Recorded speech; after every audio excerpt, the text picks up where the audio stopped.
Please welcome Cornelia Roper.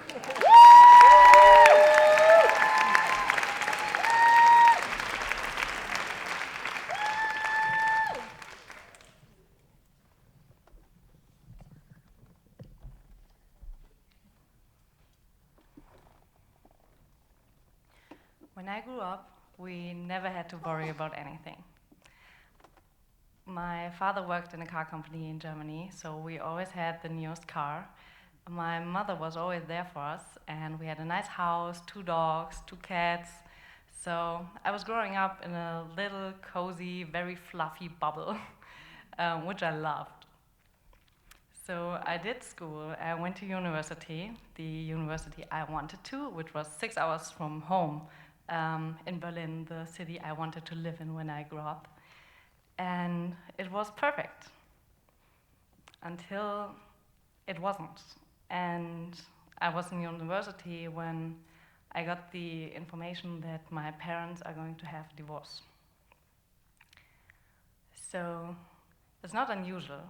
Many parents are divorced.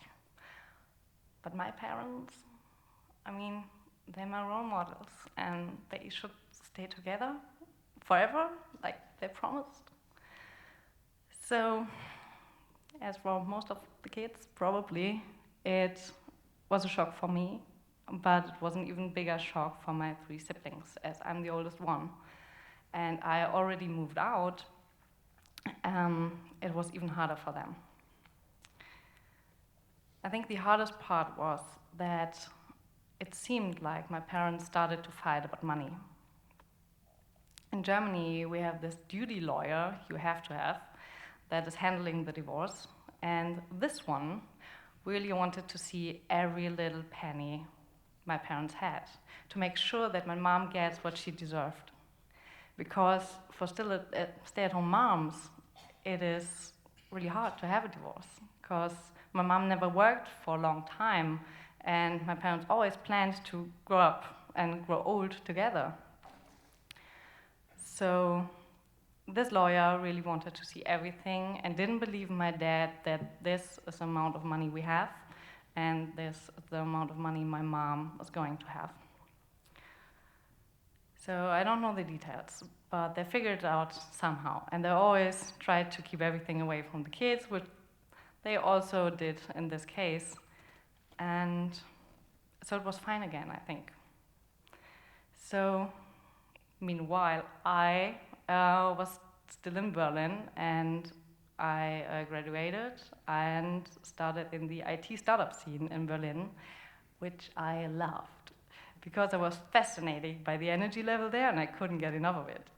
So I even became COO of a software company after a few years. So I think I made my life happen in a way, and I was really happy. My parents separated. My mom moved out, first into a small flat in the same village we grew up in, so that my siblings could still visit her. But after a while, she decided that she needs to do a bigger step, and she wanted to become a primary school teacher and catch up with university. So she had to move 6 hours from home as well, which means 6 hours away from her siblings and 6 hours away from her kids. I visited her a few times there, and she was really keeping it up, but I could tell it was really, really hard for her. I didn't get to see her that often, even though it was next to Berlin where I lived, but I had my own life in Berlin. And in this time, I just left the typical startup scene in Berlin to start my own refugee project. Because, come on, I'm a millennial and we want to change the world. So that's what I wanted to do. And it went really, really great. And we reached more people than we could ever imagine. And it's now one of the world's biggest communities. So we thought, we could do anything, really anything, except making money, because we didn't make any money with that. But that was okay, because I don't need much money to be happy. I had enough money for me and my dog, and I was eating a lot of pasta with tomato sauce. It was all good, it was fine. I was living my purpose-based life, how I wanted it to be. Until one night, when I woke up from a dream. And this dream was a nightmare. And it was a little bit like science fiction, but the bad kind of science fiction. It was like this Black Mirror movies on Netflix. And this dream was about my mom. Because in this dream, my mom called me to tell me that she had a look at her bank account. So in the dream, I was on the phone with my mom, and she was telling me that she was scrolling the numbers up and down and trying to figure it out, and now know that she has the amount of money for the next 5 months to spend it on. In this dream, I was trying to figure out what she's trying to tell me, and offered her to lend her money, or we can go to a bank and get you a credit. And she said, no, honey, that's not how it works. Because in this dream, my mom was already a grandma. She was living alone. I had kids, my siblings had kids. I still had my refugee project job without money. And she said, if you lend me money now, you won't have the money for the education of your kids. Or you will be in the exact same situation a few years from now. And I can't do that to you, and I can't do that to my kids. So I decided we will have 5 wonderful months. And after this 5 months, I'm going to take my own life.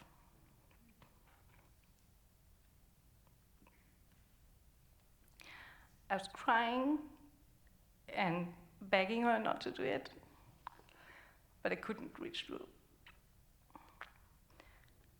So that was the moment when I woke up, finally. And I didn't know what to do or to think, except calling my mom. So I called her, and she could hear that my voice was vibrating and that something was wrong. So I told her everything about the dream. And she was calming me down, telling me that she'll be all right, I shouldn't worry, she has a job now, yes, she doesn't live the life she planned, but it's all good, it's okay. So I was reassured, but somehow I needed to ask her this question. And I asked, so, but you would never do something like that, right?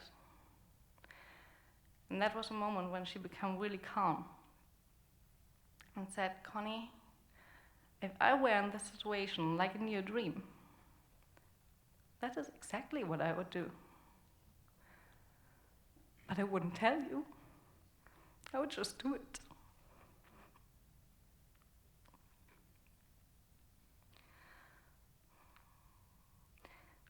I always knew about elderly poverty, but I never paid too much attention to it. But after this, I started reading those articles.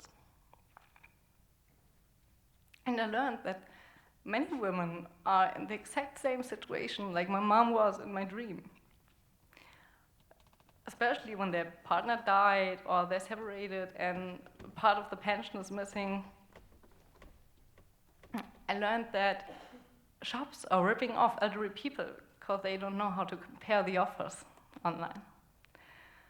And they don't want to be a burden to their families. I talked a lot with my grandparents about them, about their friends, and I had to learn that many elderly people even give up because they don't know their options.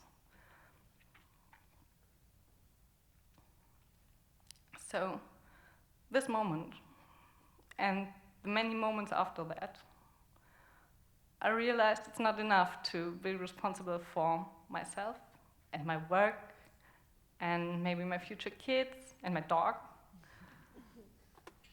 but also for my mom and the generation that raised us. So if there's any possibility to change the system and to make it more accessible, more understandable, I promise myself I will step in